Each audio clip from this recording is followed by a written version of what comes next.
of the biggest disasters in recent history when, on the 15th of April 1989, 96 football fans died while watching a football match at Hillsborough Stadium.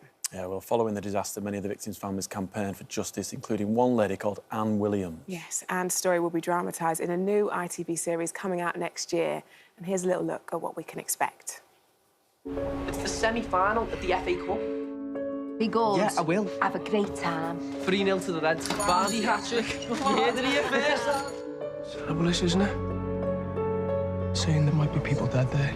Our Kev's there. If this was an accident, then it was man-made and it was avoidable. We need to find those witnesses and prove that Kevin could have been saved. He was still alive. I picked him up in my arms and that's when he opened his eyes. Your Kevin was alive when we left him. Steve, will you go on TV and say that? Yeah, and I'll tell him everything. This was not a case in which it would be right to order fresh inquests. There's no point in trying to fight these people, because you can't beat them. My son and 95 Liverpool fans did not die in an accident. They were unlawfully killed. And we're joined now by Maxine Peake, who plays Anne, and Stephen Walters, who plays Anne's husband, Steve Williams. Welcome to you both. What a powerful story. Yeah. Thank you. Good morning. I mean, such an incredibly powerful story. And I understand you were both quite quick to say yes to this opportunity. Yes. When the script came through, you get a call saying there's a script coming your way, and it's a play on Williams. And before I'd read the script, I went, oh yes. And then your agent says, I think you better just read it, just in case. But yeah, it was something, yeah, definitely. Didn't have to hesitate. Yeah, it's one of those stories, the Hillsborough disaster, that is... It's embedded in our sporting history now. Everything that happened, everything that's happened subsequently. It's a powerful story. It's a story that needed to be heard. You play Anne, and Stephen, you play Steve, Anne's husband. But you've got a close connection to the Hillsborough disaster as well, haven't you, personally? Yes, I think it kind of starts like the way the drama does. It was, you know, you remember it was a grandstand on a Saturday with Des Lynam, and we were getting the feedback from the game, and it was cancelled, and you thought maybe it was a bit of a hoo-ha and the game would start again, and it didn't. And as the day went on, you realised something more serious was happening. And then by the end of the day's play, there was, I don't know how many fatalities, but you knew it was bad. And everybody knows the story after, you know, after that. I remember my dad trying to contact my uncle John, because his son was at the game. He was a season ticket holder. There was a frantic panic with that. I remember my brother going down to Anfield with his scarf, bless him. You know, there was kind of a memorial there. It was just a sea of red and white, of, like, sort of flowers and cards and photographs and stuff. And everybody had a story like that in the community, you know, whether it was your neighbours or in school. And the reverberations of that still continue, what, is 30-odd years later, and we're still, you know, we're talking about it now. Yeah, and Maxine, you experienced that emotion and that coming together on Merseyside when you filmed, because you filmed around the streets of Liverpool. Yeah, right? yeah, we did. And a lot of local actors were also involved. We had a fabulous cast of local actors. And it was one of those jobs, I remember when it had been announced that I was playing Anne, people got in touch, actors that I knew saying, can you get me in, can you get me in? Wow. You know, Really? It doesn't normally happen like that, but I think there's certain stories, and especially stories that are based on fact. And because of Anne's story and what Hillsborough meant to people of Liverpool, but it's like you say, it is part of our sporting history, but it's part of our wider history. Yeah, absolutely. It's about our history as a nation, but it's, you know, and our working class history in that respect. But yeah, I had a lot of contact from people saying, who's casting it? Can you get me in? Can you just... And they weren't bothered about what part they played, they just wanted to be part of a powerful film. And I think, Maxine, you know, anybody that knew Anne would say that one thing that really strikes you was her resilience, and she faced countless setbacks, and she never gave up, did she? No, she never gave up.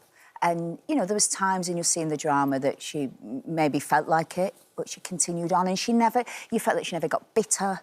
She was angry, but she channeled her anger, and that's what drove her forward, you know. She was very dignified with it. But she famously said, you know, they're trying to grind me down, but I'll grind them down first. And that was a mantra. We should remind everyone that Anne lost her 15-year-old son in the disaster, Kevin, and that's why she was fighting for justice for everyone involved. And the reverberations that we spoke earlier on were just huge after Hillsborough, and it affected everyone. Even to this day, it affects everyone when we see images and when we talk about it.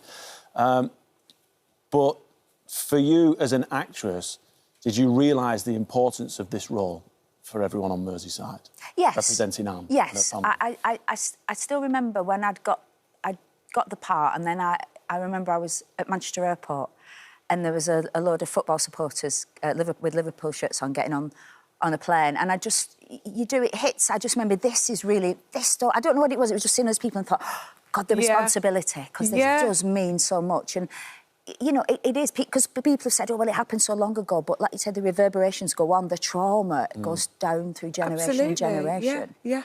But yeah, because Liverpool, I love Liverpool. Oh, I do. And it's a proud city. As soon as you get off the train at Liverpool, you know you're in There's Liverpool. a feeling, isn't there? Yeah. There really there is a feeling. It's friendly, And I think, Stephen, you know, Maxine touched on that responsibility, and I guess you must have really carried that, and you must have really felt that.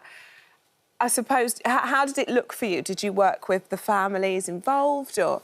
Yes, I got to meet Steve, and we bonded over music first. We both play guitar, and he's got a pretty impressive album collection. And he was... You know, it's always a gift to meet somebody that you're going to play, do you know what I mean? But you don't want to impersonate them either. You just... Is there more pressure when you meet someone who you can play? I wonder that, I think you always feel a responsibility, whatever part you're playing. But when you're playing somebody who's real, and it's in a biographical sense, you want to try and do justice to that. And one of the gifts that I got meeting Steve was how different people react to grief. You know, Steve was a very sort of, or is a very sort of introspective, private guy. And I think he internalised a lot of his grief. Like, there is no right way to grieve. Whereas with Anne, she was like Inspector Columbo. She was on the case, you know, she was questioning the official narrative straight off the bat. And Steve, I think, was in awe of that, you know, and he loved her for that. Because, you know, he knew that she was fighting for the very thing that they both loved and lost. There was an element of guilt with him as well, wasn't there? Because they were undecided whether they should let Kevin go to the match at the time. Is that right? There was that as well, yeah. And that's the sort of a double whammy tragedy, really. You know? Like it wasn't enough. Yeah. You know, the minutiae of sort of decision-making. I always say to this day, I talked to Steve about it, or he touched on it, and he was right to let his son go the game that day. And he was right to expect... A football match. It's a football game. Football match. Exactly, don't expect No, it of course. And come back. And you shouldn't ever expect that, you know. And you expect him to come back as well, but that's the irony of grief, and that's the irony of sort of, you know, you then put a blame on yourself on top of guilt, that. The guilt, yes. How does that relationship progress with yourself and Steve? You know, you started over music, then I would imagine you had a chat about, let's say, the weather, and then you get into the in-depth process of what he's been through. And how do you take what he's talking about as an actor, put it inside you, and then deliver it in front of camera? Well, you start with the script always first. Kevin Sampson, the writer, had written the scenes with Anne and Steve are really beautifully written and well-paced as well. But I guess with Steve, there was no question out of bounds with regards to his relationship with Anne, and also talking about Kevin, and just little things like, you know, their favourite song was "Into the Mystic" by Van Morrison, and I just listened to that like a lot. And he gave me a tobacco tin. I think I gave it to you, didn't I? Which was Anne's, wasn't it? It belonged to Anne, yes. Yeah, it was a little tobacco tin that she kept her rollers in, and it had a marijuana leaf with the Jamaican colours. So it was. That was that. I mean, stuff like that when you've got actually the person, because obviously Anne had passed away, but the person you're playing the tin. And I met Steve Kelly, whose brother had died at Hillsborough, and he'd come to film when we were at Anfield, and he was saying, the last time I saw Anne, she said to me, Steve, get us a ciggy out me tin, will you? And he said, and I got out and all the little rollies were in there, and I said, this tin. Wow. And he just, it was...